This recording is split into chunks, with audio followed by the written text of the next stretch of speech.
আসসালামু আলাইকুম। আজকের ক্লাসটা ভীষণ ইন্টারেস্টিং ক্লাস। আমরা এর আগে শিখেছিলাম 1 থেকে 10 পর্যন্ত বা 1 থেকে 99 পর্যন্ত গণনার সিস্টেমটা। তো আমরা যদি এই গণনা সিস্টেম পারি তাহলে সপ্তাহের নাম এবং মাসের নাম আমরা একবারে শিখে ফেলতে পারি। দুইটা শব্দ যদি আমরা মনে রাখতে পারি। একটা শব্দ হচ্ছে সিংছি। সিংছি মানে সপ্তাহ। সিংছি সিংছি একটু বারবার বলার চেষ্টা করবেন। সিংছি। তো সিংছি মানে সপ্তাহ। এখন চাইনিজদের সপ্তাহ শুরু হয় হচ্ছে সোমবার থেকে। তো এই সিংসির সঙ্গে যদি সংখ্যা চাইনিজ সংখ্যাগুলো ক্রমান্বয়ে চলে আসে তাহলে সোম থেকে একবারে শনিবার পর্যন্ত পর্যায়ক্রমে চলে আসে। তো আমরা একটু দেখার চেষ্টা করি। দেখি প্রথমে সোমবার। সোমবার হচ্ছে সপ্তাহের প্রথম দিন, তাই ওরা সিংছি ই বলে সোমবারকে। সিংছি ই মানে সোমবার। ই মানে সিংসি মানে সপ্তাহ, ই মানে 1। তার মানে সিংসি ই মানে সপ্তাহের প্রথম দিন সোমবার। এভাবেই সিংসি আর মানে হচ্ছে মঙ্গলবার, সপ্তাহের দ্বিতীয় দিন। ঠিক একই প্রক্রিয়ায় সিংসি সান মানে বুধবার। সিংসি সি মানে বৃহস্পতিবার। সিংসি সি মানে বৃহস্পতিবার। এরপরে চলে আসে শুক্রবার। সিংসি উ মানে শুক্রবার এবং সিংসি লেও মানে শনিবার। এই পর্যন্ত ঠিক ছিল। এরপরে রবিবারটা হচ্ছে একটু ভিন্ন রকম, সেটা আমরা দেখি কেমন। সিংছি মানে সপ্তাহ, সিংসি থিয়েন মানে রবিবার, অথবা সিংসি রি মানে রবিবার। শুধুমাত্র রবিবার বাদে বাকি সবগুলোই পর্যায়ক্রমে ই থেকে লিউ পর্যন্ত। আর রবিবারটা হবে সিংসি থিয়েন অথবা সিংসিরি।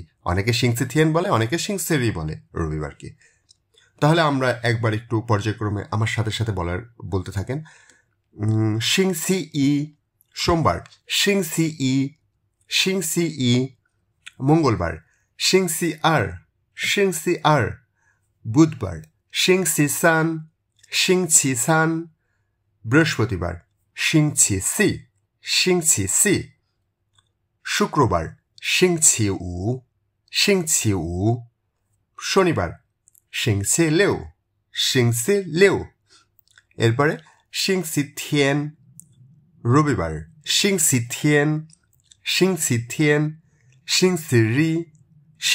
রি মানে রবিবার। তার মানে ভীষণ সহজ, একবার দেখলেই মনে রাখা সম্ভব। তবে এই ক্ষেত্রে একটা ব্যাপার, সেটা হচ্ছে আপনি যখন চাইনিজদের সাথে কথা বলতে যাবেন বা কথা বলবেন তখন দেখা যাচ্ছে প্রথম দিকে হাতের আঙ্গুল গুনতে হচ্ছে, বাট এটা করা যাবে না। আমাদেরকে এমনভাবে এটাকে রপ্ত করতে হবে যাতে হাতের আঙ্গুল গুনতে না হয়।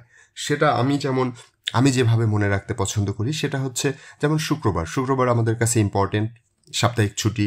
বিশেষ কারণে শুক্রবারকে আমরা বেশ গুরুত্বপূর্ণ দিন মনে করি। তো সিংসি উ এটা মনে রাখতে পারি। সোমবার প্রথম দিন এই হিসাবে মনে রাখতে পারি সিংসি উ শুক্রবার ছুটির দিন, সিংসি উ। এরপরে মাঝখানে থাকলো সিংসি আর মঙ্গলবার, সিংসি সান বুধবার, সিংসি সি বৃহস্পতিবার, এবং তারপরে শুক্রবারের পরে সিংসি লেও শনিবার, এবং সিংসি থিয়েন বা সিংসি রি এটা তো রবিবার, একটু ভিন্ন রকম। ঠিক এভাবে করে আমরা মনে রাখতে পারি। এরপরে আমরা চলে আসি 12 মাসের নামের দিকে। তো প্রথমেই আমরা একটা শব্দ শিখি, সেটা হচ্ছে মাস। মাসকে বলি আমরা চাইনিজ ল্যাঙ্গুয়েজে, সেটা হচ্ছে উয়ে মানে মাস, উয়ে। তো এই ক্ষেত্রে আগেরবার ছিল সিংসি ই বা সিংসির পরে ছিল সংখ্যাটা, আর 12 মাসের নামের ক্ষেত্রে সংখ্যাটা উয়ের আগে হবে। ঠিক এরকমেরই উয়ের আগে 1 থেকে 12 পর্যন্ত পর্যায়ক্রমে সংখ্যাগুলো বসলেই জানুয়ারি থেকে ডিসেম্বর পর্যন্ত এক একটা করে মাস হতে থাকবে। সেটা কেমন? যেমন জানুয়ারি মাসকে বলা হয় ইউয়ে মানে জানুয়ারি মাস। আর উয়ে মানে ফেব্রুয়ারি মাস। সান উয়ে মানে মার্চ মাস। সি উয়ে মানে এপ্রিল মাস। উয়ে মানে মে মাস। লিউ মানে জুন মাস। ছিউয়ে মানে জুন মাস। পা উয়ে মানে আগস্ট মাস।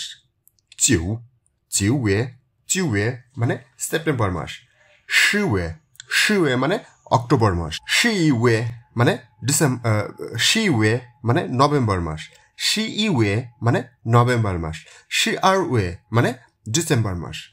এই তো ব্যাপারটা। তার মানে আমরা ওয়ে পারলে ওয়ে মানে মাসটা জানতে পারলে মোটামুটি আমরা 1 থেকে 12 পর্যন্ত এর আগে বসালেই পর্যায়ক্রমে মাসের নাম তৈরি হবে।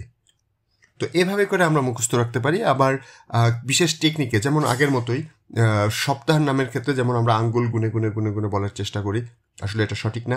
মাসের নামের ক্ষেত্রেও আঙ্গুল গুনে গুনে গুনে গুনে আসলে মাস বলা যাবে না। তো কি করতে হবে সেক্ষেত্রে নিজস্ব টেকনিক, এক একজনের টেকনিক আসলে এক এক রকম। যেমন আমি যেভাবে মনে রাখতাম সেটা হচ্ছে জুন মাসকে আমি আলাদাভাবে ভাগ করতাম। জুন মাসটা আমার কাছে একটু স্পেশাল মাস। তো জুন মাসটা হচ্ছে লিওয়ে আমি ডিভাইডেড করে ফেললাম 2টা ভাগে।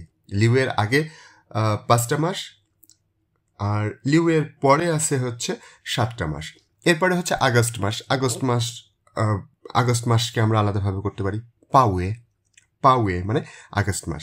তারপরে এইভাবে করেই মানে নিজস্ব টেকনিকে আপনি আপনার মতো করে, যাতে আঙ্গুল গুনে গুনে বলতে না হয়, এই টেকনিকগুলো নিজের মতো করে ধীরে ধীরে একটু রিসার্চ করে আপনি এটাকে রপ্ত করতে পারেন।